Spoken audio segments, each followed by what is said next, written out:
let's all support each other and do so with respect. And everyone has a role here in this community, so feel free to participate by asking your questions, and I can't wait to hear them. Okay. Oh, here's an example of what it looks like. Here's your chat box. Ding, ding. Okay, so today we have Dr. Elaine Ingham, our resident soil microbiologist and brilliant superwoman. We have Ernst Götsch, who is a farmer, a teacher, lecturer, who's also the father of syntropic farming, which we get to see some beautiful images of his work in Brazil. And we have Zach Weiss, who has created Elemental Ecosystems, and he is a watershed restoration practitioner. We get to hear more about what that means and how he uses the technology that we have today for good and is help water cycles everywhere. And with that, my name is Dr. Adrienne Gottschalks, and I will get us started. So I will have each of our panelists introduce themselves because they know each other a little bit better and can share who they are and why they're here today to talk about water. So with that, I will pass this to you, Ernst, to share just a brief introduction about yourself and why you're excited to be here today. Well, I'm a farmer. I grew up in a rural context. My parents were small farmers too in northeastern Switzerland, cattle farming, and produced cereals too.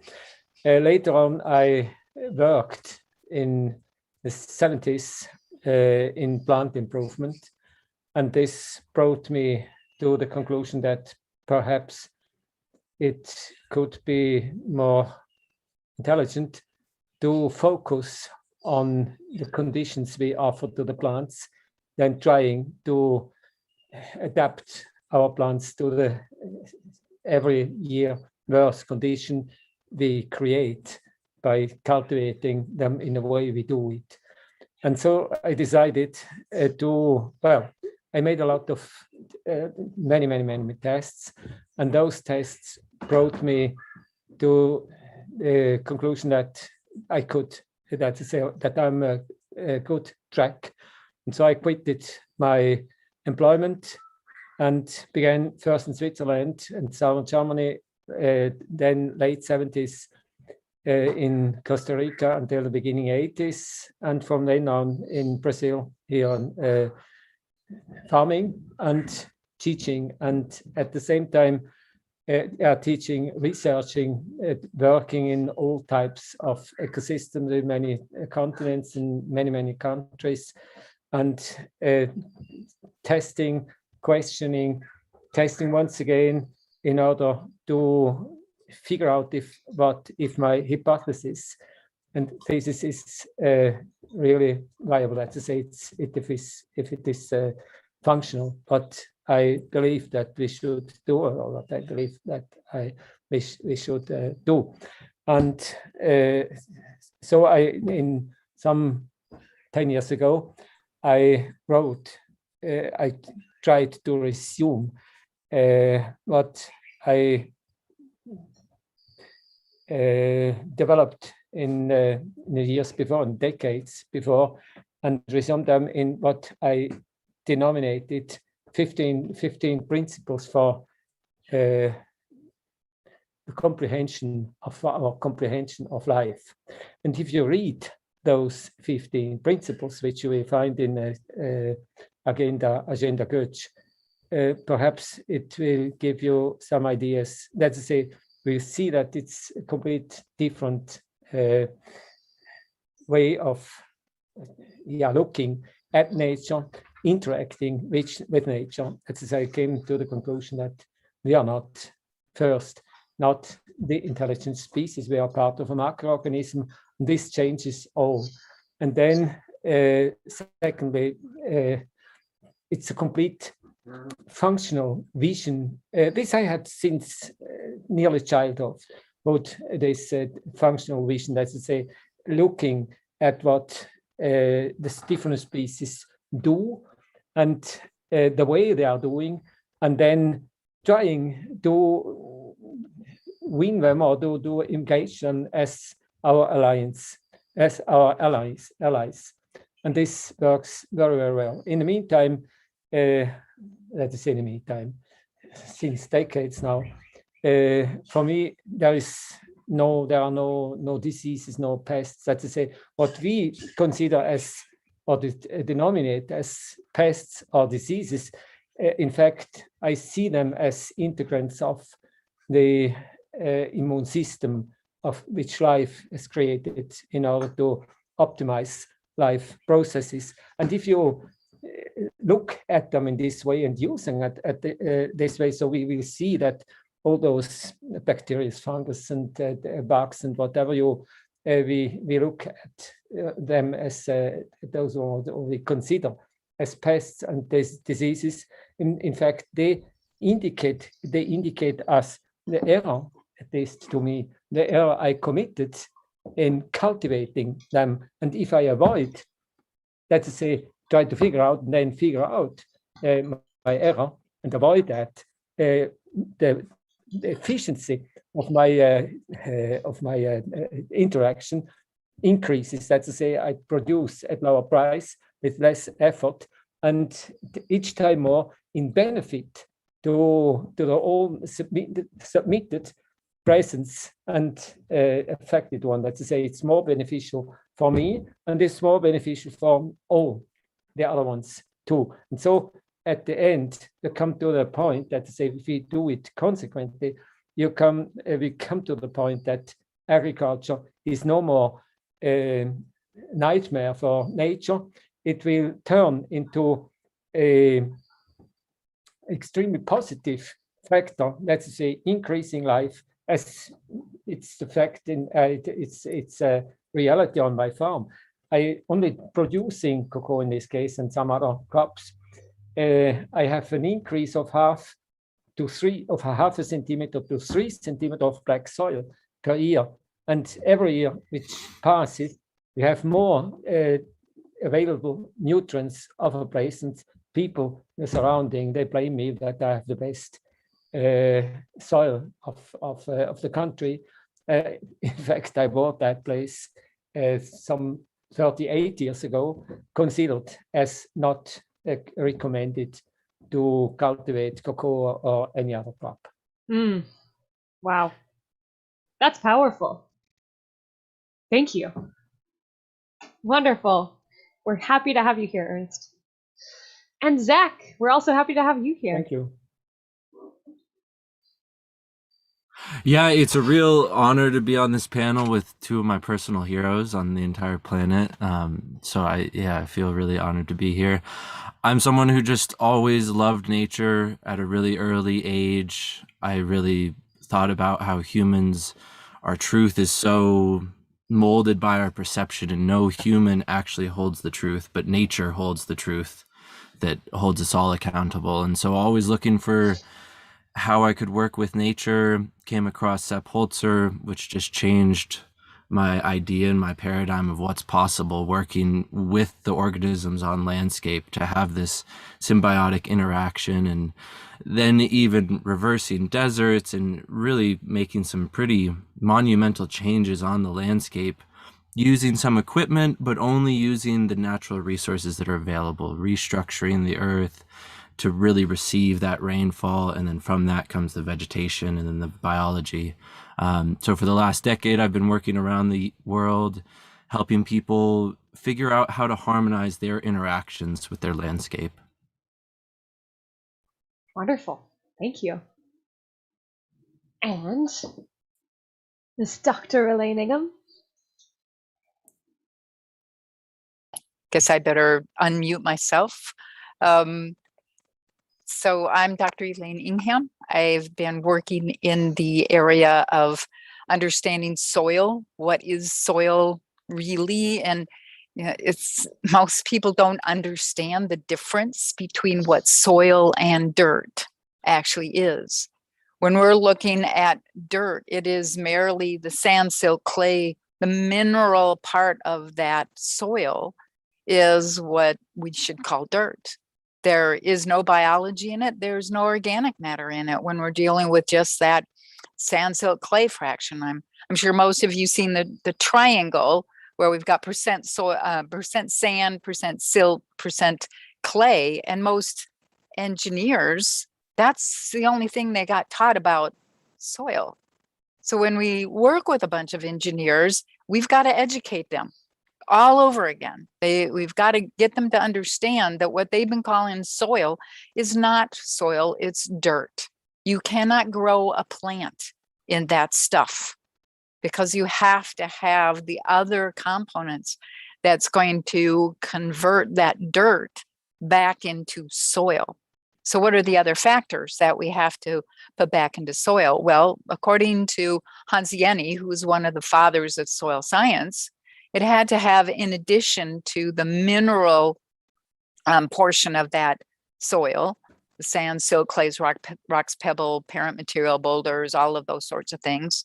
It had to have organic matter, which is the food to feed the organisms, which also have to be there.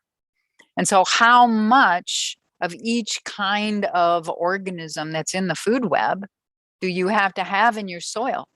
And it depends on what crop you're trying to grow and how much yield you would like to get.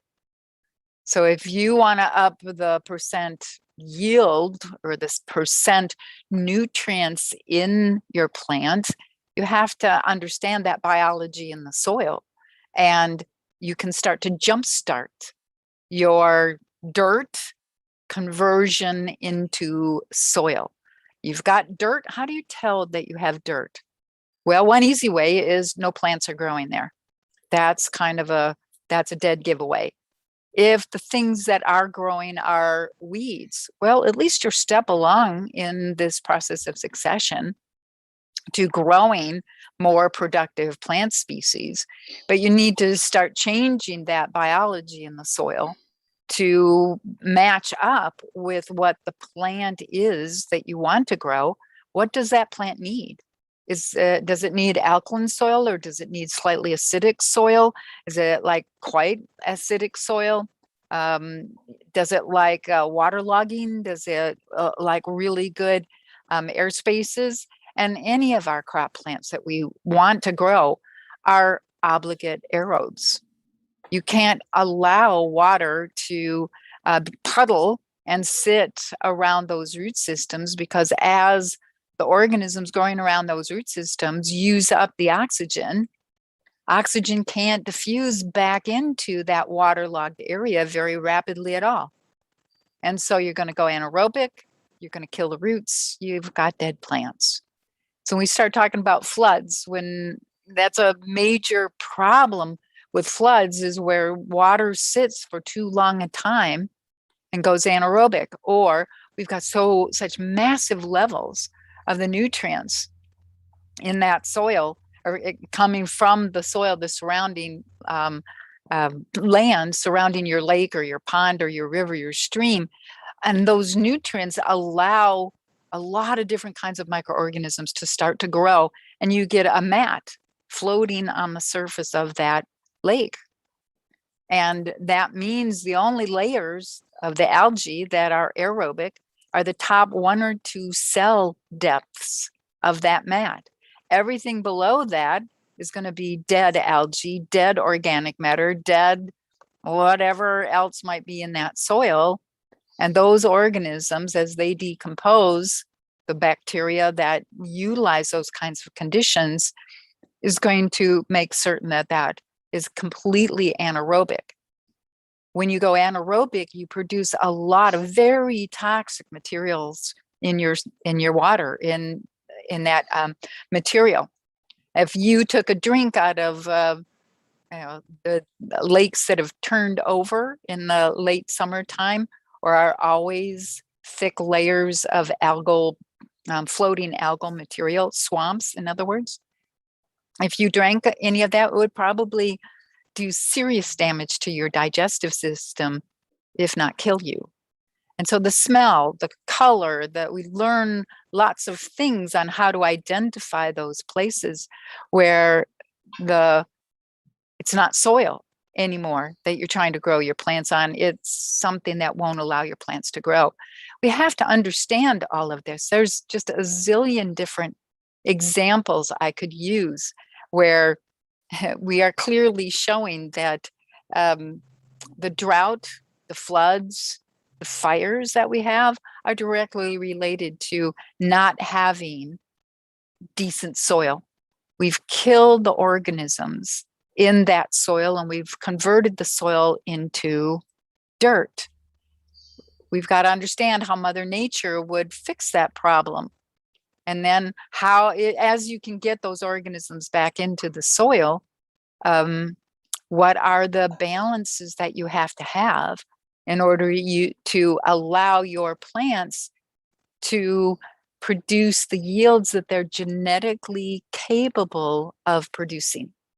You can't get there if you're using inorganic fertilizers or pesticides or any of those other toxic chemicals that we throw on things to try to get rid of this or that or the other bug or disease-causing fungus or whatever you're dealing with.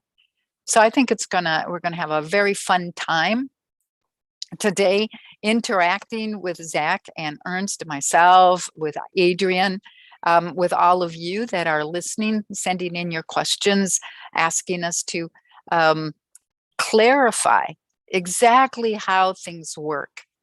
So I look forward very much to this conversation today. Thank you so much, Elaine. And I am so grateful to get the opportunity to work with you, Elaine. I worked for the Soil Food Web School. I am a mentor for our consultant training program, so I get to work with students all around the world who are also working in concert with nature to advance this successional stage, and hopefully right alongside Ernst to make the best soil in Brazil and other places on the planet. And my background, I come to the Soil Food Web School from an academic background. I got a PhD in biology and did a postdoc in Switzerland. And I am a chemical ecologist at heart, which means that I am just smitten by the metabolic products that organisms can make that enable the beautiful diversity of life to occur, and exudates that plants make to feed their microbial partners, and the symbiotic relationships inherent there. So thank you all for being here. And with that, let's jump into some content.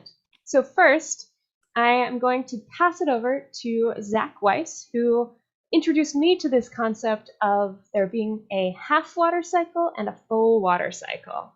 And I am excited to hear more about that from him. So with that, Zach, I'm going to stop sharing. Are you ready to share? Yep. Cool. Yep. Take it away. It's all yours. Excellent. Thank you.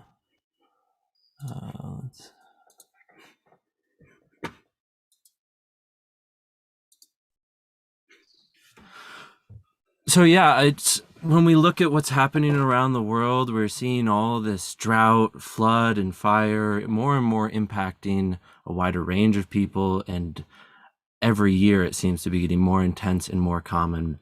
And from what I've learned and gained, we really can reverse this cycle of degradation if we fundamentally change our relationship with nature. And you know, any whole system, it's hard to break it down into pieces, but I really look at it as our relationship with water, our relationship with earth, with soil, and our relationship with vegetation.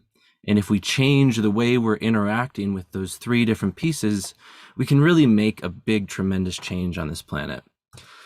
And so there's three big pieces I want to help you understand through the course of this presentation. One piece is the old water paradigm, why the old water paradigm is in place, and why it's something that's leading to these cycles of flood, drought, and fire. The second is the new water paradigm, and why this is something that can help benefit you, your landscape, and future generations, not just of humans, but of all of the co-living beings on this planet. And the third piece is water and how it's Earth's blood. And a lot of these bigger concepts we're going to look at, if you just draw that analogy between yourself and your own blood and the earth as a living planet, a living system, and water being its blood, you can understand a lot of the more complex concepts. And when we look at the earth, it's really clear we see in the rivers and the streams, it mirrors our own architecture in the way that our veins look and circulate water. And if the rivers are the veins, the atmospheric water is the arteries. And so much more water is moving through the atmosphere than in all the rivers put together. And when we look at the natural water cycle, the full water cycle, it's this really dynamic system where the vegetation and the soil is driving how water is moving through the system. So we have water vapor from the energy on the sun, creating that water vapor. But in order for that vapor to condense into clouds and then fall as rain, it needs a nuclei to form around. It needs something that starts that gathering of water. Now, one of the primary nuclei are hygroscopic microorganisms. These are produced in the stomatal cavities of trees. These are produced as fungal spores. For a lot of the world, this is driving 50 to 80% of the precipitation patterns. So it's creating that, and then in that phase change from very voluminous to really small, we're creating a vacuum. We're creating this low pressure that it acts as a pump, drawing in more humidity from the coast. Then if that water falls onto cool, shaded soil, it can really absorb rapidly. If you think about a sponge, when it's hot and dry, the water just runs off, but on a cool, moist sponge, that water can really infiltrate. So following tree roots, following vegetation roots, following the biology, spreading out, it's infiltrating into the ground, recharging aquifers, coming back as springs, feeding clear, consistent water throughout the year. And so in this sense, the way the earth evolved, it's this very wonderful balanced cycle of water, where when we let the vegetation systems reach their full complexity, we let the soil systems reach their complexity, it becomes a very balanced and even cycle. And we Zach, can look I'm gonna around the... pause you really quick. Will you Yeah. switch your presenter view? And Oh, yeah. Are you guys... Oh, yep. Thank you. It's lovely. I love We I can think see it's what's just- coming. Yeah. display settings. Let me... Yep, you're totally good. Thank you. Okay. And you guys see this slide here? Not quite yet. Not Try yet. sharing again. Oh, I love these little Zoom delights that we get in our life these days. let's... Should be on the bottom bar, share screen. Yep.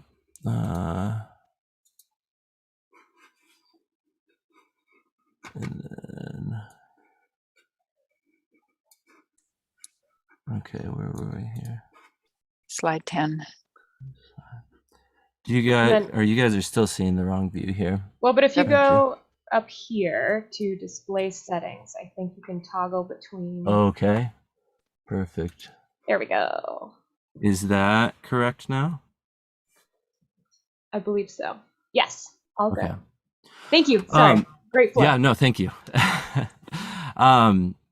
So we can look at this tree, Big Mama. This was a tree that was alive on Turtle Island before Columbus arrived.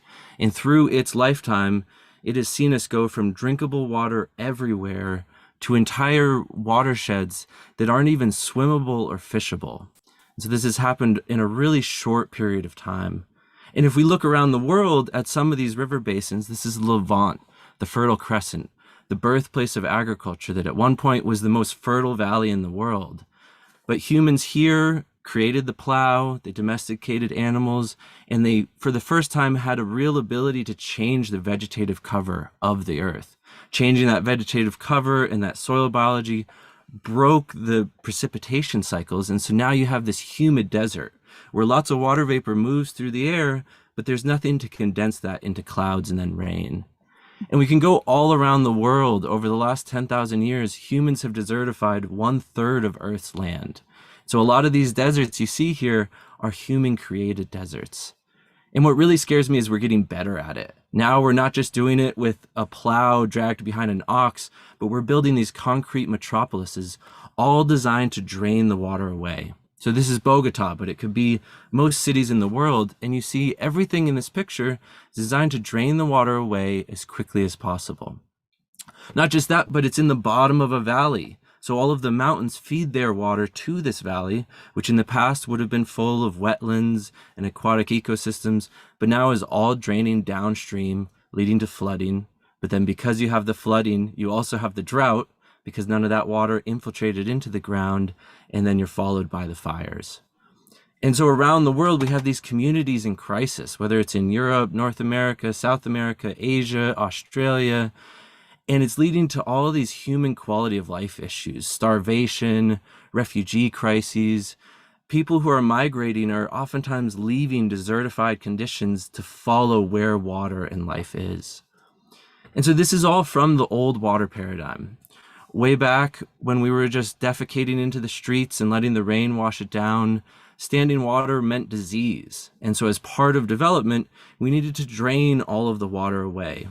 Now, this is a practice that began but has continued to this day, even though we have more sanitary ways of managing our waste. So every time we develop, we're draining all of the water away out of these ecosystems as a byproduct of our paradigm around water. And so what we need to move towards is the full water cycle. And Victor Schauberger was very clear about this. He had a very clear understanding. And in this full water cycle, you have this cool soil that's really able to absorb the moisture. You have the biology, you have all this structure and surface area. You have the soil protected by diverse vegetation with roots down to 5 meters, or I thought 150 feet was the most, but I just learned today 250 feet has been seen. And so we have this very balanced biotic pump of water circulating through the continents. By contrast of that, when we drain that water away, we cause the drought, we harden the soil, we impair its ability to infiltrate the rains, we make it drier and drier till the fires start consuming it, and we fall into this watershed death spiral. And even Plato was talking about this more than 2,000 years ago, how the land used to be the best in the world, but now it's like the bones of the wasted body, all of the richer and softer parts having fallen away. And even at this time, he was talking about how there was a connection between a healthy soil, a healthy ecosystem, and an excellently tempered climate. So he saw how in Greece, as they destroyed the soil, they also destroyed their climate patterns. And why is this? This is a hygrograph. So this is looking at water flow over time with 2 different scenarios. Now, this is the same amount of water that happens in those rain events. We could say 1 inch of rain, but how long it stays in the system. So in the first situation where we've concreted the landscape, we've destroyed the soil, we've made the temperature really high, we've increased the bulk density of it, we're having all that runoff happen immediately. That water's not infiltrating into the landscape. And so we very quickly have no water moving through the system. Now, in the rich soil that's covered with vegetation, we still have some runoff, but a lot less. A high proportion of that is infiltrated and slowly trickles through the system over time. Now, in the first scenario, you have this flood, which causes erosion, causes risk, it has cost. Then you have insurance to cover that. You have the finance because you can't afford any of that. But then because you're designing the drought, you're also designing the next drought and the next fire, which comes with its own erosion, risk, cost, and it's making a situation that's just not viable for farmers or stewards of the land. This is what that looks like on the landscape. This is Manhattan, what it was like under indigenous management on the left and what it's like under colonial management on the right. Now, in the situation on the left, everything has a role, everything has a spirit, everything is part of one interconnected whole. And so you respect each part of the system. In the situation in the right, everything has energy to be exploited. And somehow the crown convinced people to go around the world exploiting their land, exploiting their resources for the wealth of someone else. And when we look at colonization, there's few parts that haven't been touched by this, where people came, tried to destroy the local cultures, destroy the traditional ecological knowledge of the place in order to extract the resources. And this is something I got from Ernst, but I find just so powerful. We have this delusion of humans as the commander in chief. We think that we're on top of this pyramid and it's our right to control everything. So we look at this situation we've created where there's crop failures, where there's extreme weather, there's climate instability, and this is our creation. But do we want this to be our legacy? Because we can just as easily reverse it when we start moving in a different direction. And that starts with really decolonizing your mind, which means holding love and respect for water and nature. Colonization really removed these elements from our daily life. But if we start to love and respect the co-living beings around us, it's going to become really natural to make the right management decisions. So a lot of this is inspired by my mentor, Sepp Holzer, who's done incredible work around the world. Here's a community that didn't know if they could survive. They were on a deep borehole well. They didn't have any water for agriculture. And here is that community later on. Now, this is only with the rain from the sky. It's finding ways that we can make decentralized water retention landscapes to return that water back to the earth. It's very important. These are different than dams and reservoirs made out of concrete where we're trying to hold the water separate from the earth. These are actively designed to return that water to the earth. So here you see this dam, it's holding the water in the dam, but it's also holding the water in the landscape above and around it. And so this community now is water self-sufficient. And not just that, their retention, their infiltration is creating springs on neighbors' lands. And so instead of this deep borehole that was extracting the last bits of water from the ground, they're now fed by springs that are recharged by their own aquifer. And so it really comes down to working with vegetation and establishing those forests, protecting the forests that remain, and learning how to cultivate the forests so that we can really use them as a productive system.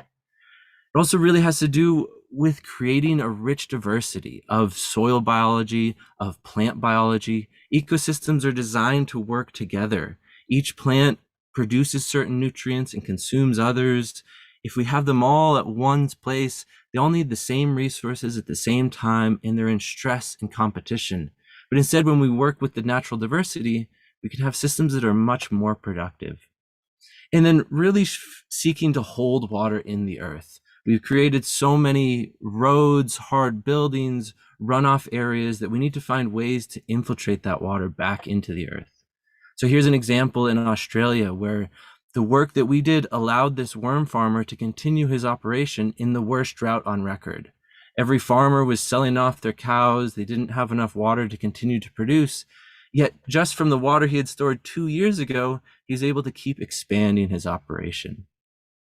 Another friend and mentor of mine, Rajendra Singh, called the Waterman of India. Here he created these johads, these earthen water bodies that started recharging the groundwater. And over the course of their work, they've restored water to 250,000 wells. They've restored 7 rivers to perennial flow and have reduced the temperature 2 degrees Celsius, going from 2% greenery to 48% greenery in one of the hottest, driest parts of Rajasthan. And not just that, it starts to have all these cascading effects through the culture. In India, women have to go to get water for the family. And if they don't have enough time, if that water's too far, the female children stay home and don't go to school so that they can help carry water. So now in these regions where they've worked, female children are going back to school as a result of the water work they've done. So these are all examples of the new water paradigm, of really finding ways to respect water and help infiltrate it into the ground. And it's really important that this is decentralized. These centralized systems of water management, they don't work. They're not working with the natural systems. We need to let this water return to the earth all over the place.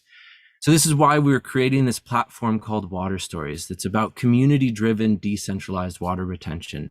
Because together, we can really make a significant change. And so I want to ask you all, what is your interaction with the natural world? When you think about how you engage with your landscape, is it one of destruction? Is it going out with the lawnmower and shredding everything to bits? Or is it one of co-creation where you're helping the different pieces of that ecosystem reach their full ecological potential? So we really need to think about what our legacy is going to be. Are we going to desertify the earth? Or are we going to transform watersheds into water catchments? We're going to start putting water back into that small water cycle. And how do we do that? We do it by working with water, vegetation, and soil, which is why I'm so excited to be on the panel with these other two people. And so what's the reward if we do this? It's a deep fulfillment that is hard to quantify. When we can really walk on the belly of the earth with respect, it gives you just an immense amount of happiness from the inside. And I really feel how in the modern environmental movement, we've kind of hitched our cart to the wrong horse. We're focusing on the symptom of this water cycle disturbance and of all of the destruction of soils and vegetative systems. And we're focusing on carbon, which is a relatively small amount of the heat dynamics on Earth, when we're creating an immense disturbance in water, which is 70 to 95% of the heat dynamics. And when we work with water, we see the results the first year. When we work with soils and vegetation, we see the results the first year. If we're focused on carbon capture, we won't even know if it's working for 50 years. And so we want to make sure that we're finding real actionable things we can do on the landscape to work with our soils, to work with our water, and to work with our vegetation. And so that'll hopefully give us a little start, and I'm really excited to see next Ernst's work, which I think both of these leaders on my screen, at least on my right and my left, are doing amazing work around the world to really build these vegetative and soil systems back up and show people ways that they can do it in a way that also produces a yield for the farmers. Thank you so much, Zach. I really appreciate that. And one thing I like to point out right now is I thoroughly appreciate your ability to elevate the indigenous wisdom underlying a lot about what we know of the land, and that I find to be very powerful and resonates. I like to remind myself often that this regenerative agriculture is a wonderful ability for us to really get out there and heal our soils and adjust these water cycles, but at the same time, it's not new. And so I like that you bring that in there. So thank you for doing so. So let's pop over to hear some about Ernst. Oh, I think I went to, oh no, here we go. All right, welcome to Brazil. Ernst, you want to talk to us about the system there? Yeah, this is in a semi-dry, a picture of the semi-dry area.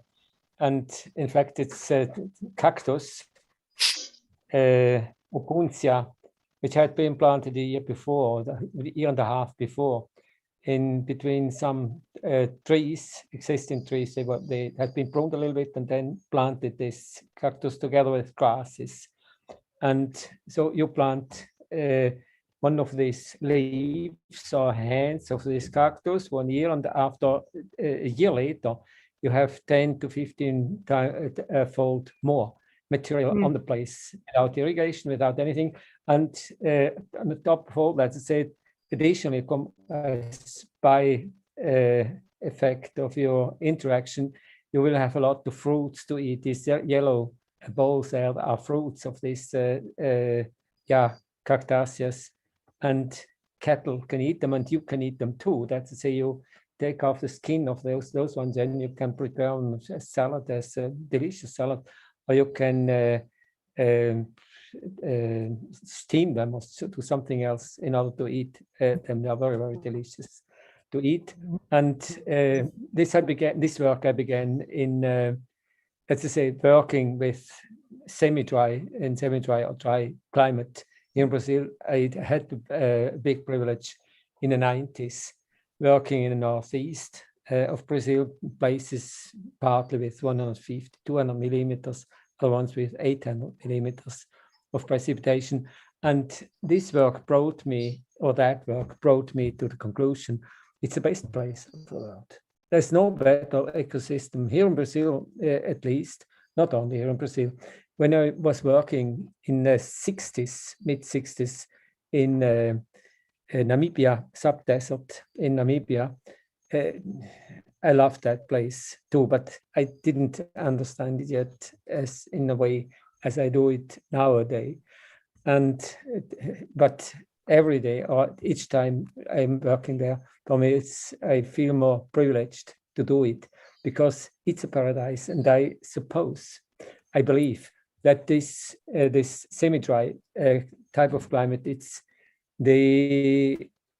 would be in a natural and original ecosystem of modern man who occurred, according to anthropologists, about 35,000 years ago, all over the world, in all planet and all continents, probably at the same time. This was in the driest period of the last icy period. Let's say about 35,000 years ago. There was a mutation, or we had a mutation in our species, and then 12,000 years ago, I think that man lost his ecosystem, which brought him then to the calamities he is suffering now from. He would have had the possibility to look for a new niche or niche in a new ecosystem, but in fact, he focused much more in nearly all the places. He focused upon removing forests, and this perhaps was his big fault, and resulted then in indirectly in war. That's to say, instead of living in peace and being useful in the new ecosystem, he removed that ecosystem, and then gathering together, creating civilizations, and in a civilization, removing even more, each time more natural ecosystem, forest, because 88% of the places where he lived transformed itself about 12,000 years ago into forest. And so he had a problem, we have a problem.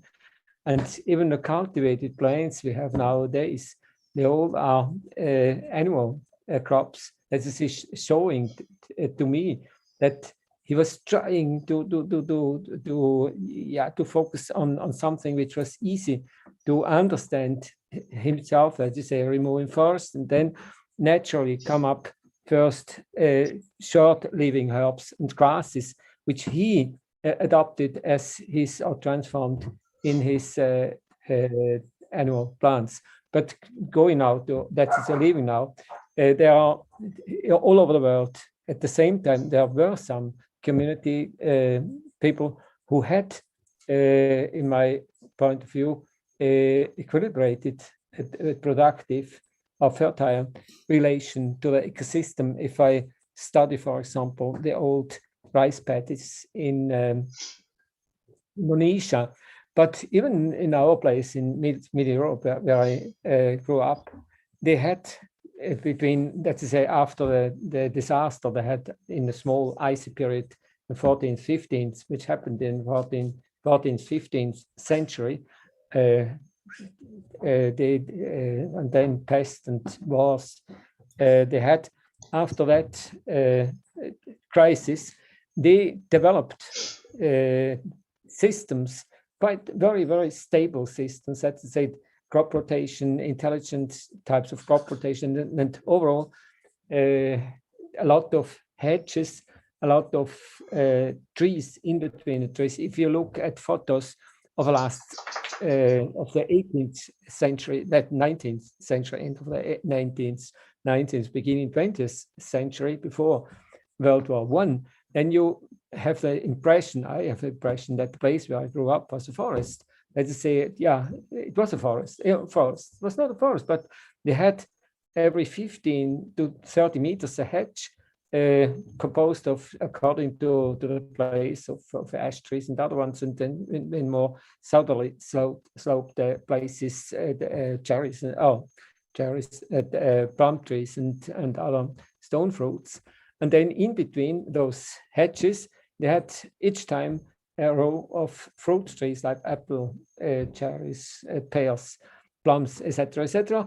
And then underneath, they cultivated, in between underneath, they cultivated their cereals and had their cattle. And this was a very, very stable time, let's say a stable time.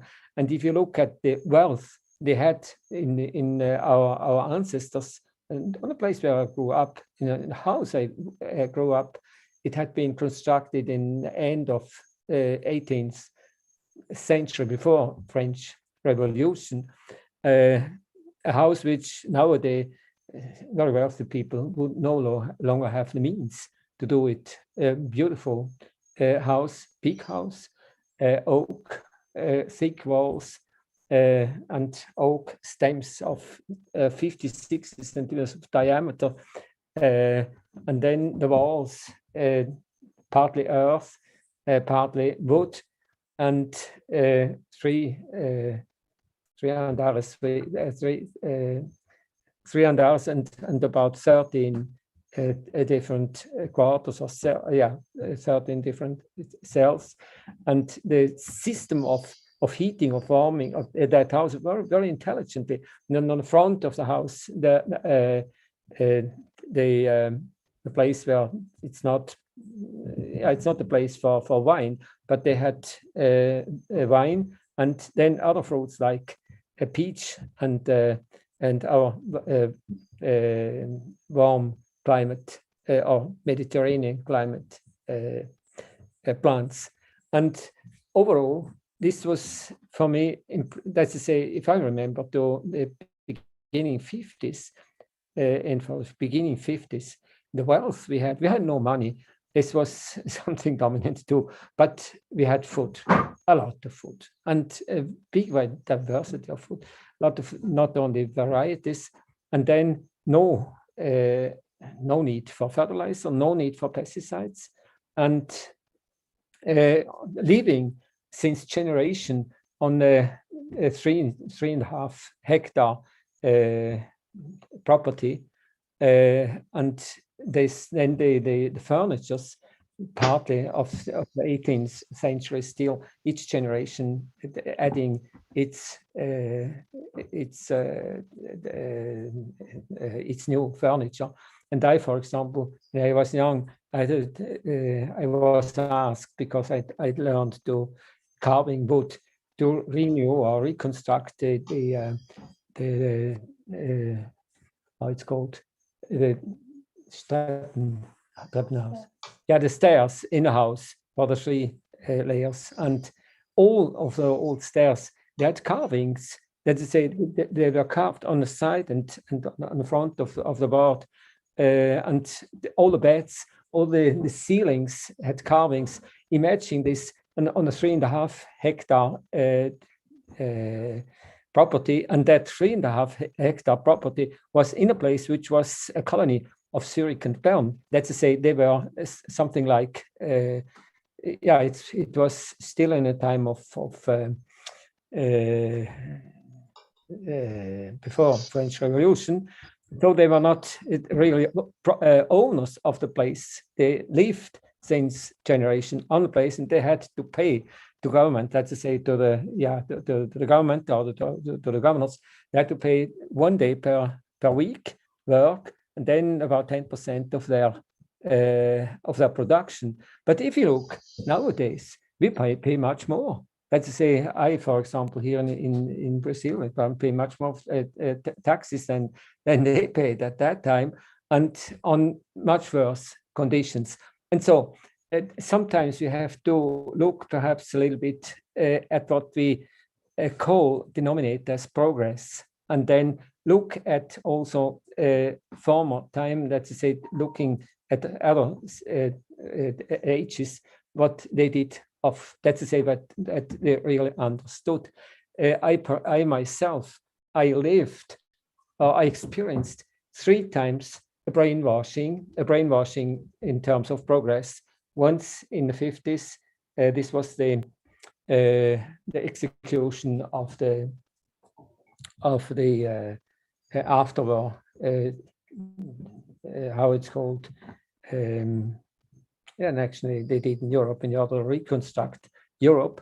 And then 30 years later, I lived in the same situation in the 70s in Costa Rica. They had their complex agroforest system, and then they were taught that you should plant coffee in full sunshine and corn in monoculture, which brought them to a disaster. And then now in 70s, once again in Brazil, I saw it 3 times, that we whipped off old knowledge, and then believing that we are improving now. And so instead of only looking at what we are doing. We should understand more what they did, and then we should try to understand and look at what nature does. And this is in fact what I'm doing nowadays. I'm trying to make not a copy, but mimicry of what nature does. So I'm nowadays planting, or came to the conclusion that we should, and I'm doing it since 45 years, since 48 years, creating agroecosystems similar to the natural and original ecosystem, to the place where I'm interacting, and planting all over in all places. But that is not what had rest over, but planting what they probably were on that place. If I would go to the Sahara, then I would plant what in former time was. We have to know that some 2,300 years ago in North Africa, Libya, Tunisia, etc., it was an oak forest. And if we would try to recover, or to recover that ecosystem, we should go back to replant that oak forest as our future ecosystem beginning. And this is interesting, which I see beginning with those ones which we most hate. The most hated one. This is the so-called invasive plants. I don't know any. For me, it doesn't exist invasive species. Though all those invasive species, they in fact are species which came or which established themselves or proliferate because the conditions are extremely good for them, and all of them work in order to improve life on that place. And if we adopt them and plant together with them, we will come automatically back, or we come forward afterwards, in this case, to the natural and original ecosystem, using the dynamics of species succession. And in any case, in my point of view, we should look at nature in a completely different way, and not as a museum. It's not to protect. It's its function. Each species which occurs, it occurs in order to fulfill its function. And then, if you look at that function, it doesn't do it in order to kill something. It comes, or it appears, in order to resolve a problem. And so we adopt them and learn from them. And so, doing that, we will come to a new farming system, or a new way of living on this planet, which are new, to original, natural and original way of living on this planet. This says to come back as a wanted species, as a useful species, serviceable to ecosystem, serviceable to life.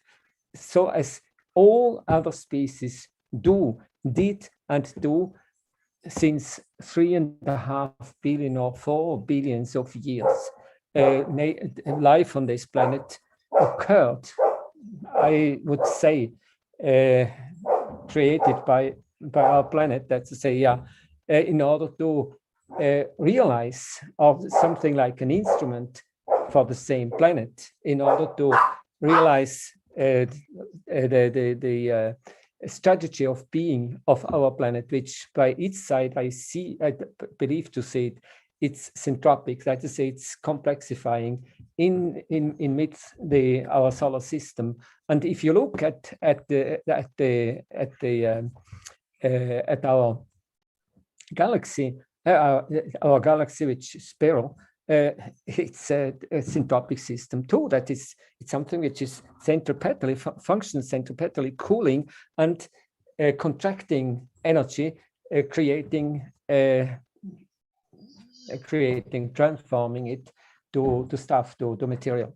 And so it's an in-breath, out-breath system, and we should look at the universe in this way, and then step down from a pedestal. We elevate it for us as the intelligent species.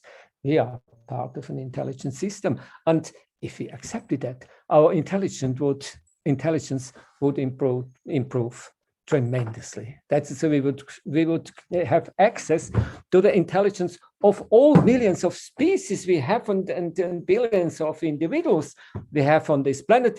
We are equipped to see that, to understand it, to communicate. And so we modestly could do this, and then we come to a way of farming being useful, having an energetic surplus, that is a positive balance on the place of our interaction, as well as in terms of the whole planet. We would have a positive energetic balance, and also a positive balance in terms of quantity and quality of established life. This would be fulfilling part of fulfilling our function, being useful, being serviceable, and having a positive balance energetically. Once doing this, then we could claim that, or we could say that we are making or doing syntropic agriculture. Wonderful. Thank you, Ernst. And one thing that I take from listening to you is that you really embrace this notion that our true intelligence is our ability to learn from one another and from the species and other beings all around us. And I'm going to use that and pause for just a moment and come together as a team, because in our chat box, I'm noticing a little bit of conversation about politics versus human beings and a sense of belonging. So I just want to, as the host of this session, I want to protect what I believe to be totally precious about this community. And that is that we're a space that everyone can belong to. If you are farming in Texas, if you are a Haitian refugee, everyone here deserves to live in a world in which we have clean water, clean air, healthy food, and a safe place to live. So when we have conversations around politics, I just want to remind everyone that learning from nature is not a political thing, and that learning from indigenous cultures and embracing that there are indigenous folks around us who have the wisdom as well that they've learned from their ancestors and are worth listening to is also not political. Listening to the farmers who've lived on the land for years as well is also not political, and I would love to learn and help everyone across the spectrum. So I want to protect this space where working with nature for us in this way can be for truly everyone. So I appreciate you all being here, but I also just want to protect that and make sure that everyone is carrying along. And with that, Ernst, I do want to share a couple more pictures that as you were describing this, tell me what's going on here. How is this syntropic farming? Yeah, this is a small example, an experiment. In fact, I did last year in the state of São Paulo. And it's a place where it rains about 800 to 900 millimeter per year between October and March. In this case, we planted in a year and a half before some trees. You see the tree rows on the side. You don't see the other tree rows. What you see here, two tree lines on the side. At the moment of planting this cotton, it's cotton, yeah. We planted grasses in between, in fact. You see the grass here, yeah. And then we opened some small beds, stripes of 17 centimeter, and planted cotton in between. In a way, the cotton is being planted. That's in a density. Cotton is being planted every 10 centimeter by 1 meter seed. This is now 24 days after planting. In the meantime, we had cut once that grass once again after. In order to plant cotton, we didn't kill that grass, because grass. So the grass was growing here this before you planted the cotton. Is that correct? Yeah, it was grass. It was Okay, it was all grass. in between. That, and then you came in and you planted the cotton. No, it's a panicum. It's a panicum. It had been planted a year before together with cereals, and we let them on the place. And in order to plant this cotton, we only opened small beds of stripes of 17 centimeters, sheltered the grass, and then organized the organic matter on both sides, let's say in a double row upon the small seed beds. Then the cotton grow without any weeds, let's say no weeds, and the grass coppiced too. That is, it came back, and so we cut the grass once again.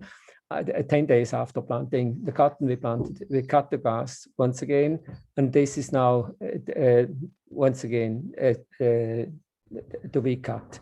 In between, as soon as the grass is being longer, taller than cotton, it will be cut.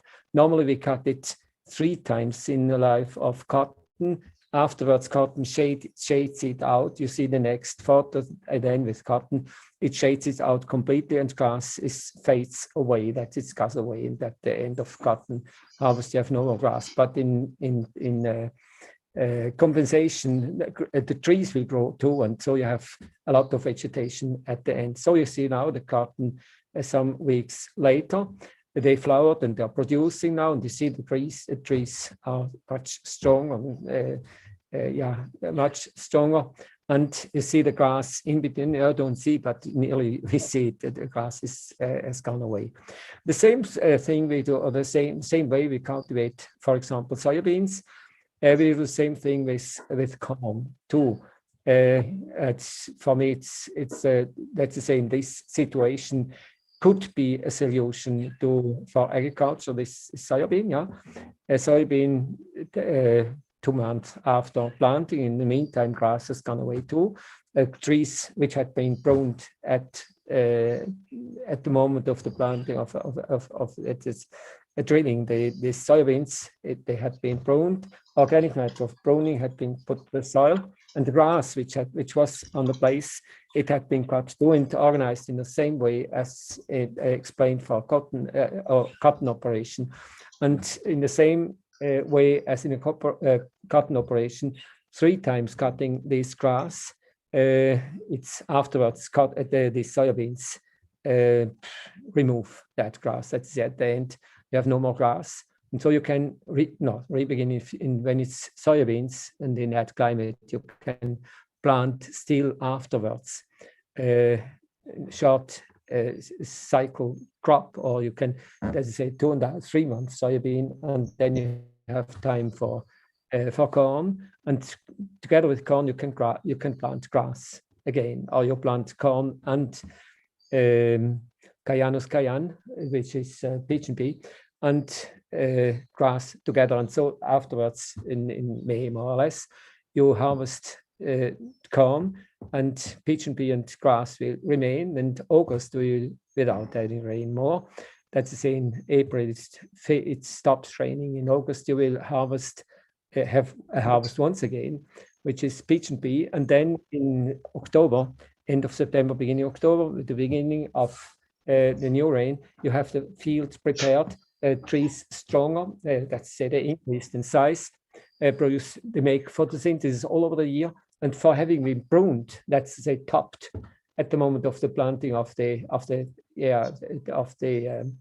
soybeans, they come back with a strong, very, very strong growth and vigorous growth, and they produce, let's say, they induce that part of their mycorrhizal which produce growth hormones for them.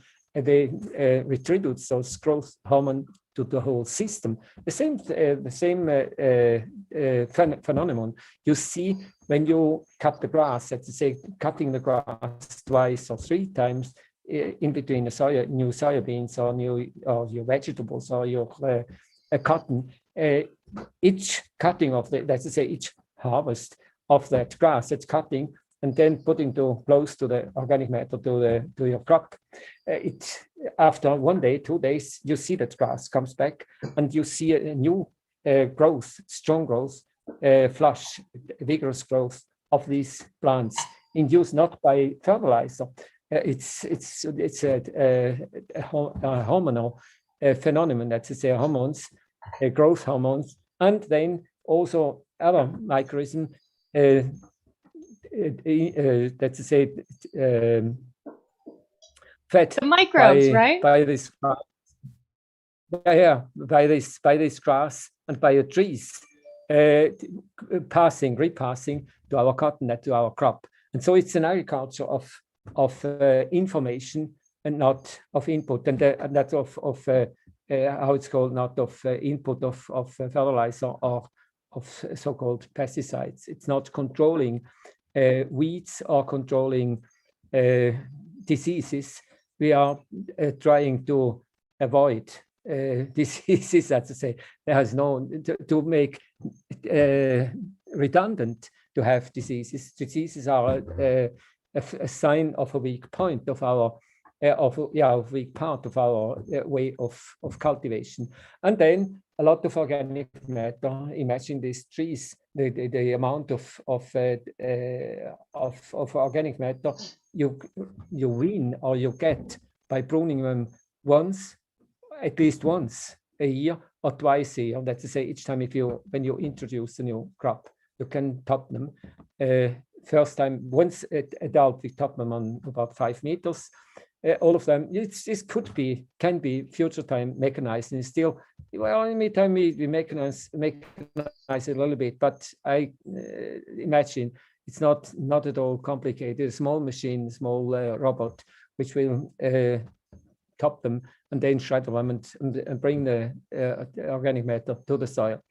In this case of these small trees, you get about in a 5 meter distance, and each meter one tree. And then here you see some papaya and other small trees in between. You get more or less 25 to 30,000 kilogram of dry matter only of this once pruning, and so it's maybe 40 to 50,000 kilo in the second year. In the first, fourth, fifth year onward, you get about 250,000 kilo of organic matter, which represents about 20,000 or more dry matter on the soil. Only the operation trees in between. This increases the production much more, 50, 60, 70%. In comparison, you get from the let's say from the system without trees. It increases a lot, and the small stripe you lose. Let's say that 20% or 25% you lose for these trees. It's more than compensated by a bigger production. And then you have another effect. This is a more how it's called. It's comfort for the plant, less wind, and then a lot of dew. That's to say, not more wind, drying, and shaded partly in the day. That's we planted north-south, and so you have it partly shaded at the day. The plants appreciate it very much. And just after planting, they need more sun, and so, but then they are pruned. And so information, organic matter, and comfort of protection. And then organic matter, this Elaine is explaining very well, and learn from her all the different fungus, insects, and bugs which will live in this soil, and then the structure you will get by doing this. Elaine, so thank you, Ernst. This is beautiful. Elaine, what do you see happening in this system? And then Zach, I'm going to come to you and ask what you see going on with the water. Like why does this work? And also, as you are thinking, we get a lot of questions in the chat about the grass. Why grass? Why this grass? Is the grass cut into a depression? And could other grasses, possibly invasive species like canary grass, be useful in this case? or maybe even what could be done with those grass clippings, like making compost, hint, hint. So right now I'm going to open it up into discussion about this image and what's going on regarding all of those concepts. Take it away, Elaine. What do you see? The grass to me is a little bit on the not quite the proper balance for the best expression of the genetic material in the in the rows of and that's soybean, or I'm this not is quite cotton sure. Currently. That's cotton. Mhm. Okay. Cotton needs to be definitely on the fungal side. So the other thing I have kind of let's make life easier on me, the farmer, by not having to go in here and cut that grass 2 or 3 times during the growing season. I'm not real good at, keeping within the lines when I'm, walking around with my mower in front of me, or I'm on a tractor mowing. I'd be cutting down some of the cotton by mistake. So Ernst, never hire Elaine to come do your mowing. Yeah, you're absolutely right. I am making a mess of it. And so I want to come in with perennial plants. I want to put in really short, low growing perennial plants, things that aren't going to get more than maybe, 5 to 10 inches by the end of the first growing season, because you want the cotton to be able to grow all the way up. If one of your other crops that you will grow in here at a later time, it requires a much shorter understory, fine, you only pick those plants, those understory plants, those perennial understory plants to grow to maybe 3 to 6 inches max. And so you're always not shading your crop plant with the understory plants. You get a nice 3-inch tall understory that never interferes. You don't have to go in and cut them. You only have to plant them once. And then you've got that ground cover covering everything. So there's constant feeding of the microorganisms that you want in the soil. Pick the right. Elaine, what do you see happening below the soil in this system as well? So right here, we would be a little bit too much on the bacterial side. And so the pH is going to remain in 7 or higher, when really what the cotton wants is something that has a pH of around 6.5, 6.8. So you want to get that fungal biomass going a bit more. And if what you're putting in is the panicum, don't think that's quite the right matchup. So looking at the biology in the soil, you want to have at least 135 micrograms of bacterial biomass, 135 micrograms of fungal biomass. You want 10,000 protozoa. You want 100 good guy nematodes toads in here per gram of all that soil. You're going to start out with, whatever you start out with, and you're going to add compost then to bring that biology up, to re-inoculate things that you're missing. If you're missing anything, get those permanent understory plants growing, put in your crop. Mycorrhizal fungi on the root systems of your perennials. That means that you will always have the mycorrhizal fungi growing. The instant you put your corn, or you put your cotton, or you put in soybean, whatever you're growing, instantaneously gets inoculated by the right mycorrhizal fungi. And so that symbiosis within all of this system is established really rapidly. You don't have to mow, you don't have weeds, you don't have insect pests, you don't have any lack of nutrients, because you get that biology constantly fed by both the crop and the perennial understory. So basically, all you have to do is put the seed in, and you turn around and just watch. Put your bench at this end of the garden and watch and make sure that everything's happening the way you expect through that growing season. So it's a lot less work for the grower. You're still going to have to harvest. Sorry. You're still going to have to plant seeds in the springtime. But let's make this as simple and easy as possible. You do not have to rotate. So Ernst has already seen that. You don't have to rotate your crop. You can if you want, but you could go back and you could be doing cotton year after year after year after year here. You could have your cotton plants, if you're a little bit careful with bringing the cotton to the cotton ball stage so you can harvest. If you're careful about those plant hormones that you use, you don't kill the plant. You let that cotton come back in the next year, and then you don't have to reestablish. You don't have to be buying more cotton to put into the field in the next growing season. So we've really screwed things up royally when it comes to how does Mother Nature view this. Cotton is supposed to be a perennial plant. And so we're doing things to make certain that it's only an annual. What's wrong with this picture?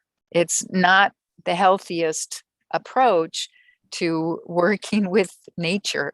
And I always take the attitude from Mother Nature's point of view. When you first start screwing up, when you first start messing up the whole soil situation, the water cycles, movement of water in and out of the soil, how much is it leaching? You shouldn't be leaching anything out of these soils. All of your nutrients should stay locked up in the bacteria and fungi until they're eaten by protozoa, nematodes, microarthropods, earthworms, encotraids, things like that. And that releases those nutrients in a plant available form right around the root system of the plant. You have all the organisms in there to combat whatever disease you want to talk about. Maybe in the first year, you'd only have to apply 1 or 2 applications of a compost tea until you got the soil back into the balance with all the right microorganisms to compete with, inhibit, and consume the disease-causing organisms. So it wouldn't take much to make this a highly productive, but very little work involved in maintaining it. So I'm going to ping pong back to Ernst briefly, and then Zach, I'm coming your way to ask about the water in the system. But Ernst, why was grass the right choice for you, and what is your strategy? Why I choose for grass? I agree completely with Elaine that grass is not the best ally for cotton, but you have to see that 2 years earlier, it was a highly degraded, deeply degraded sugarcane soil where they used a lot of pesticides for years. And so I decided to plant this panicum in order to have the conditions in the soil, because it's capable by doing it the correct way, with create within few months a root system to 3-4 meters depth. And this grass, it was a precondition, that is, it gave me the possibility, or the resources, the necessary resources to establish those trees, both sides, together with the very demanding papaya. Papaya is extremely demanding without fertilizer. You know any fertilizer. It had been done, this work, by the grass. And so when I planted that cotton, it was a test if it will function. I agree once again completely with Elaine. It's not the future ally of grass, because cotton is natural for forest. It's a lower medium layer of a secondary forest, lives 30-40 years, and there's no grass necessary underneath. But in order to establish this cotton, it was one of the best ally I could imagine, because it was there, a beautiful root system, 30-40 centimeters, 2 meters, 3 meters depth. I wouldn't have dared to establish another plant before. I entered directly with cotton and cut it then 3 times. We didn't use tractor. You can use a more elegant implement. Even if you did in a big scale, we could think about robots. We could think in terms of micro machines or the implements in order to do that. To cut that grass, a small implement of, let's say, 7 kilo would do the same job line by line, and they could be commanded by GPS, and so it's easy. And 3 times doing that, it was not expensive, and it gave, this has to be said, together with the branches and leaves of the result of the cut of the pruning or topping of the trees and the grass, it created a wonderful situation of fungal, that's to say, Basidium mycetes, on the double row of, or in a double row, put to or given to the cotton in the beginning. And so it's bacterial, but at the same time, the grass together with the leaves and the branches of the trees, it created a situation favorable to our cotton. And next year it will no longer necessary, because once again agree with Elaine, it's perennial, despite of the fact that you are obliged by law to eliminate it after the harvest. But the laws made by man, they are not necessarily laws made by nature or given by nature. Right. So we need to work on human beings and get the laws back to things that coincide with nature's laws. So yeah, absolutely, we got work to do. That brings up one of the questions that came in a little bit earlier on about, and it's a bit long, but it's interesting. So I'm gonna bring it to you. This person says that our 66 regulatory agencies are not processing information quick enough, and many of the tactics that can replenish our landscapes are illegal by one or more of the agencies. Here in San Diego County, ponds have to have filters attached to the electric grid. They don't allow you to have gravity-fed water features that then recycle the water back up. That is, only those with unlimited resources can afford to wait 5+ years to get through the permitting process. So, bringing this back to you, but also, Zach, I'd love to hear what's coming up for you throughout this entire discussion, and how do we help our human systems enable this to happen? That's a big question. It's a lot. Yeah, I mean, I feel like we're at this point where things are so broken that it really requires civil courage to do the right thing and to follow the laws of nature, follow what's right for your landscape, for yourself, for your family, for your communities. Because again and again, we see that the very best examples, everything they did was illegal. They've paid maybe millions of dollars in fines. Rajendra had 72 legal cases against him and was under house arrest, because the colonial structures are all about making money and having these assets that these wanker bankers are in charge of and controlling. And in a world with lots of water, with lots of food, there's not much money in water. No one's going to pay anything for it. In a world where water is very scarce, water is incredibly lucrative. So these systems of control of our water resources are actually incentivized to make it scarce, to concentrate it so that they can make maximum dollars off of it. And I think we need to remember that the power of stewardship of the ecosystems has always been in the hands of people. You know, there's a saying in Colorado, I'd rather be at the top of the ditch with a shovel than at the bottom of the ditch with a water right. Because there are these legal systems in place, yet people still have the sovereign ability to do what's right for their landscape. And a lot of times you need to break the laws in order to do so. I feel incredibly bad for the people of California because everything there is illegal. We did one project in Malibu where all of the neighbors burned in the Malibu fires. Their property was saved because of the planting we had done, because of the retention work we had done. And then because it's chaparral, all the landslides came from the neighbor's place. And again, the retention bodies that we created saved the house again. So it saved the house twice yet everything we did was illegal. So I do think we need to make accommodations that allow for this kind of work to take place. And we also need people to stand up and do what's right and know that if they get a community of people behind them, if they do what's right for their landscape, they're going to come out okay in the end. Absolutely. So as people are trying to do what's right for their landscape, like Ernst, when he showed up at this land and it was this degraded sugarcane farm, and then he did exactly what he wanted to do in listening to nature. How can you recommend to people who have someone has a small creek on their land and they want to make sure that it doesn't flood and wash away their land? Or how would you recommend someone start to think about setting up something like this?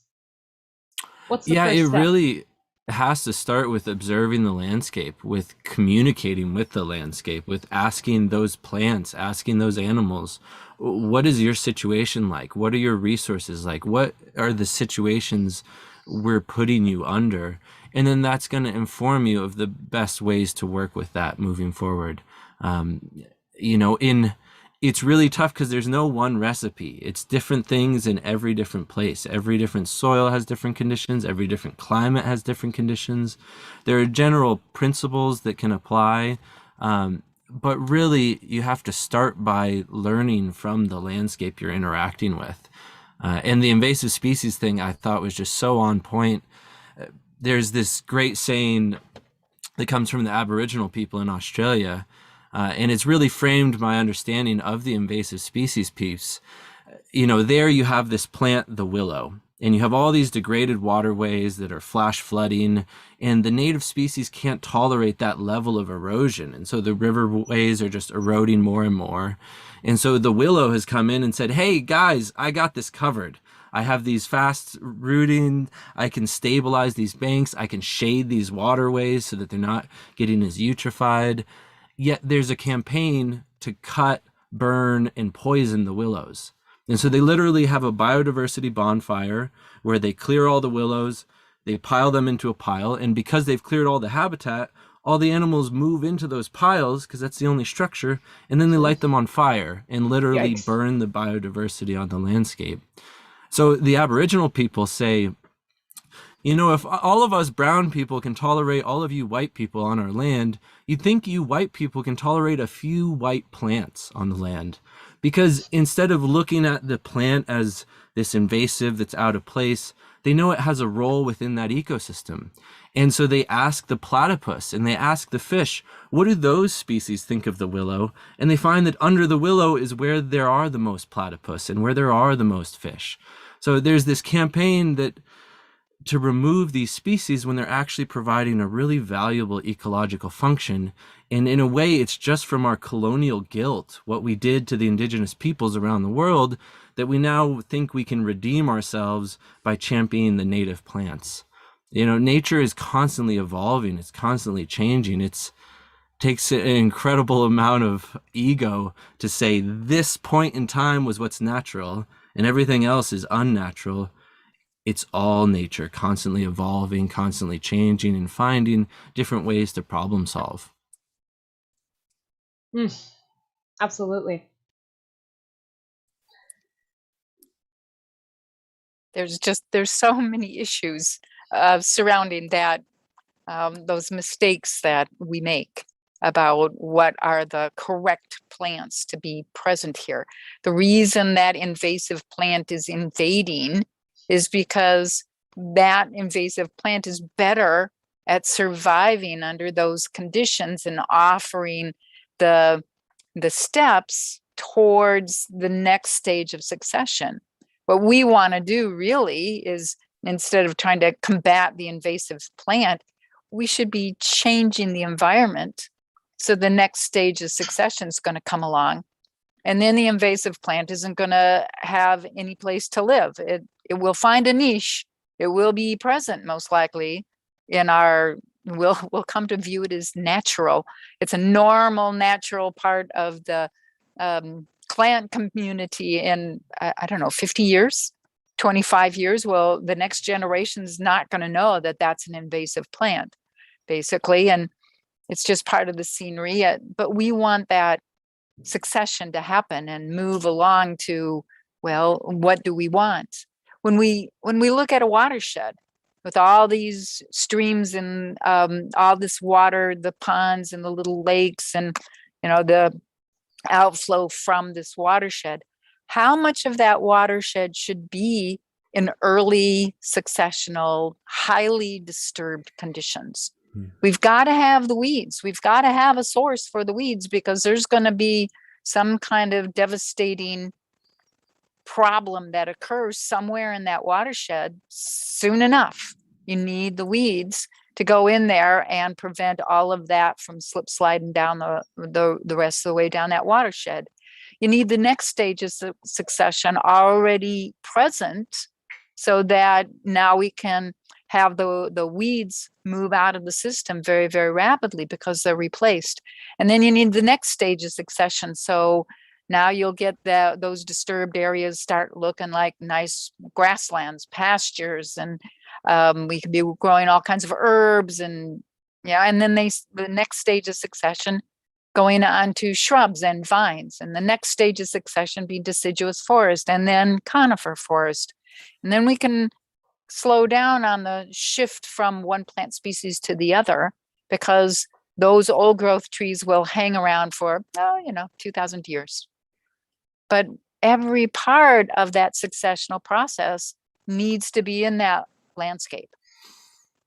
And I think we do have to start designing the whole watershed, especially since we would like to have rainfall occurring in those springtime periods when we're planting those seeds with the expectation that the rain is going to happen.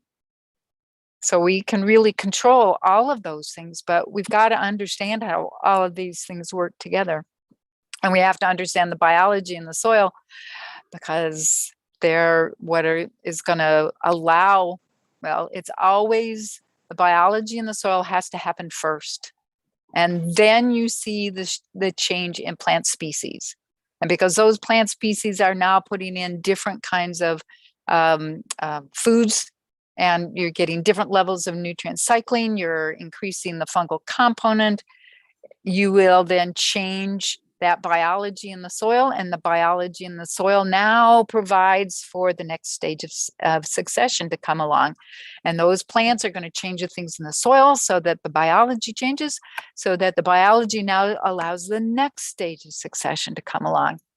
You can't move through succession if you don't have both an understanding of all of those things: bacteria and fungi and protozoa and nematodes and microarthropods and earthworms and encotriads and larger bugs and birds and snakes and you name it. All has to be there so that we can move along in succession. And then we've got to be bright enough to realize we've got to stop successional processes from happening any further if this is going to be our agricultural land. So how do you stop succession from occurring? You're going to have to start putting in foods. You're going to have to start growing the right kinds of plants that will support that stage of succession, so you don't keep going on in succession. You're muted, Adrian. Yep, got it. As we're talking about plants and their natural skills and gifts that they offer us, a lot of folks are bringing up things like Japanese knotweed and kudzu and English ivy here in the Pacific Northwest, and even eucalyptus trees in Spain and tamarisk in the Southwest U.S. Eucalyptus in California. In California, exactly. So what about those that impact livelihoods, as well as what's their role in the water cycle and how they can help us grow healthy plants and feed humans? Zach, have you encountered any of those? Yeah, this is one that I actually find so fascinating, because having worked a lot in Australia and being over there during the 2020 fires, which were just hellacious, out of this world, it was really, eucalyptus used to be 4% of their forest there. And through time and different evolutionary selective pressures, they're now the dominant piece of the forest. And so I look at eucalyptus as this scourge on the earth, but yet you see Ernst working with it to great success. And so I think so many of these things are, how can we learn from these species? How can we model what they're doing? You look at something like kudzu, it was introduced to stop the Dust Bowl. It was quite effective at that. So it has like a real ecological role in a severely disturbed area. And I think a lot of it comes down to our relationship with these different species. How are we managing the different pieces versus one species being good or bad just inherently? Well, and if you're going to bring kudzu in, let it do its job. Let it do what we want it to do. But now succession, we have to stop tilling. We have to stop putting toxic chemicals out there that prevent the biology from being able to grow. You never can get to the next stage of succession. Kudzu will never be naturally weeded out, which is what would happen if we would just let things be to some extent. Right. Something that's coming up a few times throughout our conversation is how, Ernst, you incorporate the trimming of your trees, and that woody component gets incorporated into your soils. I'm curious to hear from you more about that philosophy, and then also from Zach, I would love to hear how you also think about incorporating woody materials and what we at the Soil Food Web understand to be good fungal foods to increase that fungal component of the soil, which advances the succession of that soil. So, Ernst, tell us about the woody components getting incorporated. It was about 12 years ago or more that I began, that's to say, it's nearly 20 years ago that I began working with eucalyptus. It was by incident, I knew a farmer who asked me to help him. At that time, I had a big resistance and not a good impression of that species. Blamed to be, responsible of the cause of drying out watersheds and other things. And then I had the privilege to work with eucalyptus, and 1912, I believe it was, I planted eucalyptus together with a student of mine for provocation. That is, in the meantime, I learned handling eucalyptus, and it's the most efficient species we have here in Brazil, but more even in sandy soils and in highly degraded or severely degraded places, even semi-dry places. Eucalyptus, it's marvelous. It has many properties which are outstanding. Outstanding its capacity to create a root system. You can help it even more if you eucalyptus need a relatively high level of available nutrients to establish. This, by my side, using the species succession as one of the tools I use in let's say the dynamics of species succession. One of my tools in agriculture, doing agriculture. So if you would like to establish a eucalyptus tree, plant a papaya in tropical climate together with it, or if it is in a cooler climate, and a tree or plant which grows very, very fast with an efficient root system. So it would help the eucalyptus to grow faster even, and to do its job. And then eucalyptus supports and loves disturbance. You can prune it, you can top it every year 3 times. And after topping, independent if it's dry or it's cool, or if it is the warmer trains, a few weeks afterwards, or 2-3 weeks later, you see new buds appearing, and it grows tremendously and has it's extremely efficient mycorrhism in its root system. And this, together with grasses, that's to say grasses, different grasses. So you can recover, improve soil degraded ecosystems in very, very short time. And it produces tremendous amounts of organic matter. For example, here, some panicum grass or elephant grass, which is how it's called, champion in terms of photosynthesis. If you combine both together and prune top periodically both together, and then add still wild sunflower from Mexico, every 4 weeks, you can 3 weeks, 4 weeks, they grow to 1.5, 2 meters height. You can top them or you can cut them once again. And so every time doing it, you gain a lot of organic matter, a lot of photosynthesis. Photosynthesis, we have to learn, photosynthesis is drinking water from the atmosphere and not from the soil. You see, this you have to learn. You have to re-understand. You have to learn about photosynthesis. Photosynthesis is drinking water from the atmosphere. This may be there's something I don't know, crazy. I telling it as farmer, but I live of this. Living in dry, semi-dry ecosystems, using plants, favoring photosynthesis, focusing on photosynthesis in all cases, and this focusing in photosynthesis brings water. And if you do it in big areas, it begins to rain, but at the same time, a disturbance. Some 2,500 years ago, Anaxagoras in Greece, an old Greek, he said, life is movement, isn't it? Life is movement, is not a museum. And so disturbance. Storm taught me how to do agriculture. There's big storms. Flooding taught me how to do agriculture. Then the animals eating plants taught me doing agriculture too. And so eucalyptus has its marvelous property.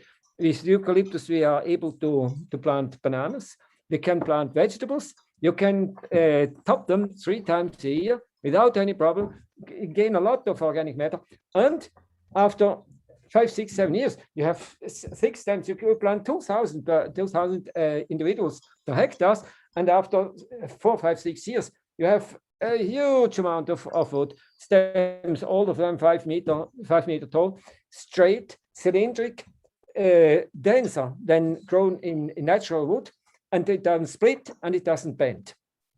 This commentary of one of the strongest, of the biggest, that is of the owner of the biggest sawmill here in Brazil. He said it to me. That is, he was jumping. That jumping. He was crazy seeing that. Oh, Ernst, this is what all owners of sawmill would dream, to have a periodically topped tree, because it grows cylindric, it has denser wood, it doesn't split, and it doesn't dance. It doesn't bend. And at the same time, each of those topping done in a correct way makes that it invests immediately in a root system going more downwards and more sidewards, and then producing growth hormones, organic matter, lighter at that time, and then fungus, a lot of bacteria, a lot of fungus in the soil, producing in a crazy way organic matter, increasing. So look, if we did it exudates on exudates on exudates. In 1 year, 2 years, we have recovered, we have planted all the deserts we have created in the last 2,500 years. Instead of spending on war, instead of spending on prison, having put in jail half of the population, we could focus on another item, doing agriculture in a different way. Absolutely. Zach? Oh, I mean, everything there, I totally agree with. It could change so quickly. There was a lot there, and I love the concept that photosynthesis is drinking water from the air. I think with this exclusion zone of water that we're just really recently coming to discover with the work of Gerald Pollack, we're learning so many of the anomalies of water that we still don't understand are starting to kind of come to the surface. And a lot of them have to do with photosynthesis and this electrical gradient that happens in this exclusionary zone of water. And then some of it has to do with, we see that these healthy soils hold water for an almost incomprehensible period of time, where if you build the soil biology, you can really have green photosynthetic growth throughout the year. And we're also seeing that on those hydrophilic surfaces around all that bacteria, it's actually increasing the ability of that soil to hold water, not just from an organic matter perspective, from a physiological, biochemistry of water perspective. So I think it's just a really exciting time to be working with soil biology, to be working with vegetation, to be working with water, because we have so many different ways we could do things. We could do things so much better. Looking at Ernst's work, it really reminds me of an old mentor of mine. He built this ecosystem greenhouse, and he's been going for 40 years now with no fertilizers, no chemicals, no outside compost. And what he's doing is he's heavily pruning and feeding all of those prunings to the soil. And he always has understood that bacteria and fungi in the soil are the keys. And he thought this system that he started as an experiment would collapse after 20 years or something, but it just gets better and better. And so we need to realize the trees aren't producing fruit just to proliferate. They're producing it to improve their own soils. They're producing the leaf litter to improve their own soils. And so when we have these hyper clean nurseries, we're not allowing those trees to actually direct the soil in the direction they're trying to. And so we do so many things for disease control, which are actually working against us in the long run. It's because the leaves that come down and sit on the soil surface aren't tidy. It doesn't look like you've done something to make it spruce it up and get rid of all of those leaves that have some fungi or something growing on them because, that might be a disease. Well, if you've managed the soil correctly, you're nowhere likely to have a disease problem because we have so many competitors and inhibitors and consumers of those disease-causing organisms that they're not going to be running around in a healthy soil. Now, if your soil's compacted and you can't get any oxygen or food into that dirt, then you're going to have problems. So we've got to fix that compaction problem, which is get the organisms back into the soil. And we've got lots of ways to do that. So, I think I lost my thread here. No, that's okay. Elaine, you're reminding me of a different topic that we're not talking about at all. So speaking of deserts, allowing that water to really get in there. Part of how we get the biology back into the soil in the soil food web method is by making compost and getting really rich biology. And good organic matter. Indeed, with organic matter and foods. But in the desert, I grew up in Moab, Utah, and I was just speaking with my pals there that work in the sustainability department and run an organization that's awesome called Science Moab. Check them out. You'll see all kinds of cool soil science there too. But the big issue that limits them from being able to make compost is water, because using excess water to maintain the starting materials at 50% isn't reasonable when the temperature's 100 plus every day and doesn't drop in the nighttime. And also, water, of course, is the hot topic issue there. So partly for Elaine, partly for Zach, I want to know, how do we regreen the desert? How do we make compost in the desert? How do we work with the desert ecosystem as it is and elevate and support that biological soil crust as championed and discovered and elevated by Dr. Jane Belknap? How do we work with the desert in a way that can get the biology healthy? Go ahead. You have to realize that seasons are very different in those dry, arid parts of, anywhere on the planet. We always think of, springtime as being And when the snow melts, then we're going to get spring rains. Well, that's not how it works in the desert parts of the United States, well, or Australia or any place else. And so you have to recognize when is the water going to be coming down. There are parts of the Northwest Territory in Australia where they get 6 feet of rain, but it's a desert for all intents and purposes right now, because all 6 feet come in January. And that's not when we white people are running around doing agriculture. So you've got to shift your understanding. You've got to put things in at the appropriate time of the year. It's not spring, summer, fall, winter. Even in Moab, most of the water comes as snowfall, and the reason those cryptobiotic crusts are dark in color is that they need that winter sunshine when it happens, helps them melt the water.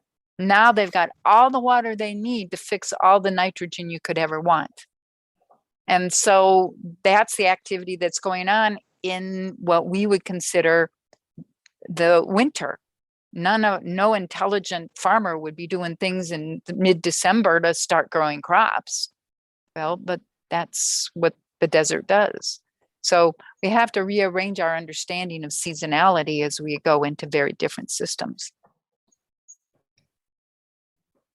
Yeah, I totally agree with that. I think, you really have to connect with each place you're working, and it goes back to there being different solutions that make sense in different places, and you got to work with the natural cycles in your region.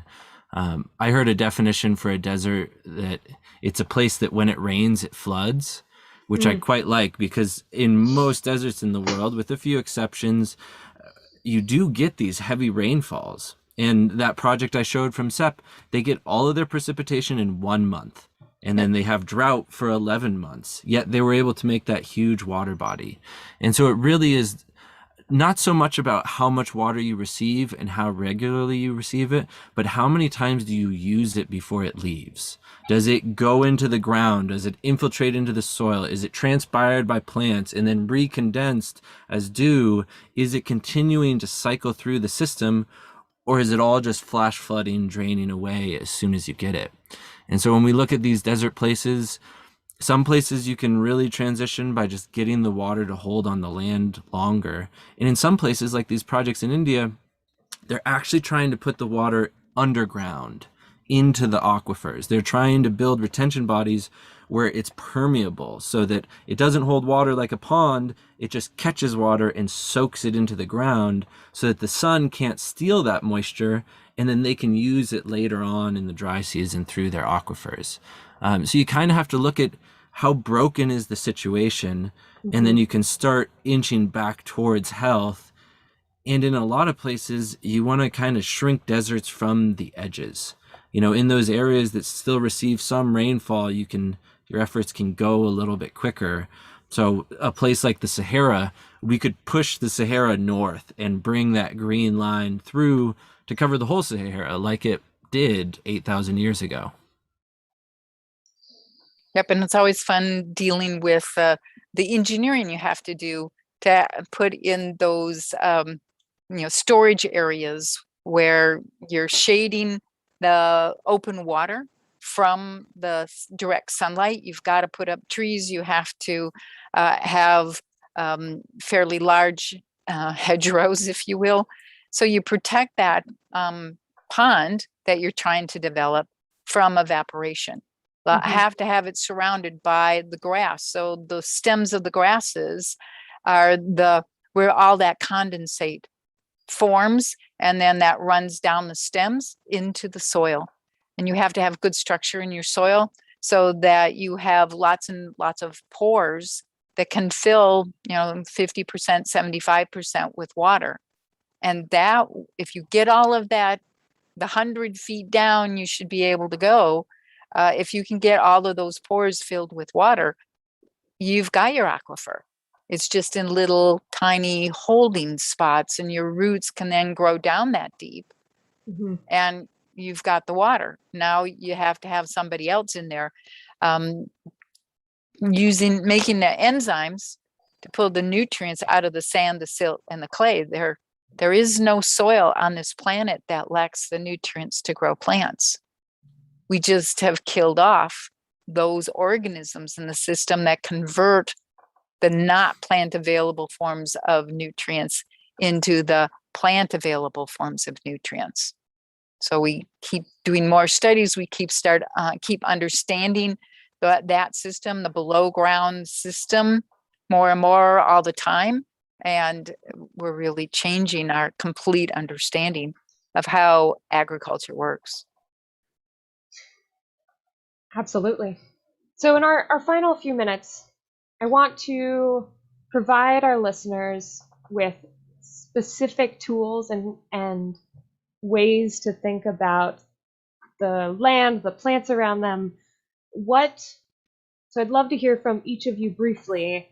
What are your favorite, actually, let's just do a rapid round. I'll call on your name, give you a question, or let's see, yeah. All right, I got it. Ready? Here we go. So, what is your single most used tool? And by tool, I mean this could include swales, compost, trees. So, tool in a very loose sense, inclusive of beings being a tool. What is your technique that is the most used? Zach? Undoubtedly awareness. We have all these senses and abilities to perceive all these things about the landscape around us, our smells, our sights, our hearing. No matter what I'm doing, I'm constantly engaging my awareness to learn about the landscape that I'm serving. You know, actually, after your talk for the Soil Summit, I spent some time walking around my house watching where the rain would start running. I was like, oh, that's fascinating. So that makes a lot of sense. Thank you. Okay, Elaine, what is your single most used tool or technique? It's compost.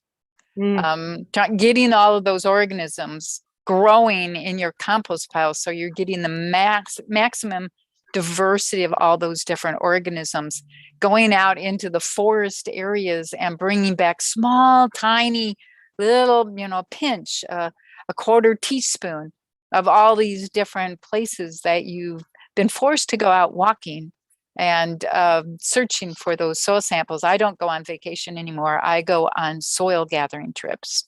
So it's all tax deductible. And getting those organisms into your compost pile, along with all those foods. You've got to have a diversity of foods, and then you can get the most diverse compost that you can possibly think about. And that is the biggest tool for helping us make changes. Thank you. And Ernst, what is your most used tool or technique? The most used tool are seeds. Seeds. The power of the seed. And then the knowledge, technique is the knowledge of the dynamics and the use of the dynamics of species succession. This in all situations, it has always been, and it is the first thing I do. Go to the place, look at the plants. Oh, this one is growing, that one is doing this way, and the relation that, oh, we'll do that, and then arrange things. That's to say, seeds and the use of the dynamics of species succession as my main tool to interact. Thank you. Was there anything more to say than awareness, compost, and seeds, right? Wow. So one final question to you three. What's missing from our conversation? What do you feel like you need to add to this conversation? And then we can wrap.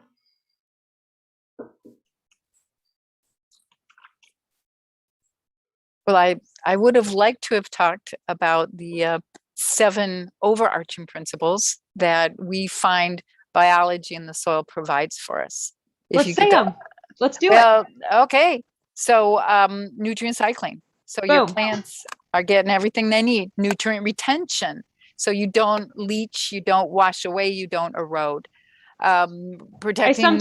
Elaine, sometimes I call the nutrient retention also cleaning water in the spirit of our, so nutrient retention is keeping those particles in place. Yep. Yes, go ahead, Elaine. Yep. And then protecting from diseases and pests, problem organisms, no need for pesticides. We have no need for inorganic fertilizers. Sequestering carbon. So that's a big topic right now. If we started getting all the proper biology and the plants, moving in the right direction, we could pull most of the elevated carbon out of the atmosphere within just maybe 6 to 10 years. If we really started focusing on this, we could do that rapidly. And so we could reverse climate change, hopefully. I hope we could be able to do that. We're going to exit weeds from people's lives, where you come to understand that this succession has to happen, or that you can jumpstart succession and move to the place in succession in a very short period of time, perhaps 2 weeks, 4 weeks, 6 weeks, if you have the right tools, if you have the right sets of microorganisms. Weeds are not a problem. We know how to deal with them. Weeds require nitrate. So convert most of your soluble nitrogen into ammonium instead. And ammonium inhibits germination of weeds, and it inhibits the growth of the weeds, the things that we truly classically think of as ecological weeds. And then, of course, bioremediation, where we're trying to clean up, we're trying to take the toxics out of the water, we're trying to take the toxics out of the dirt.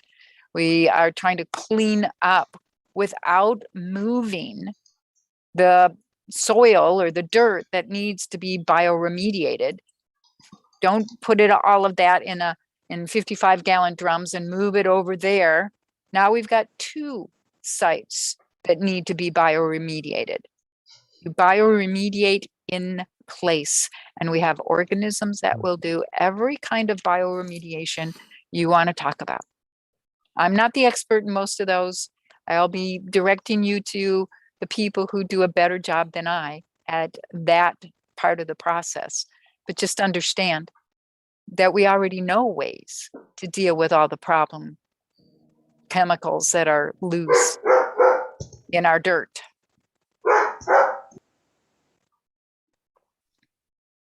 Well, Elaine, thank you for bringing all of those concepts and benefits of the soil food web to the forefront of this community and of our conversation.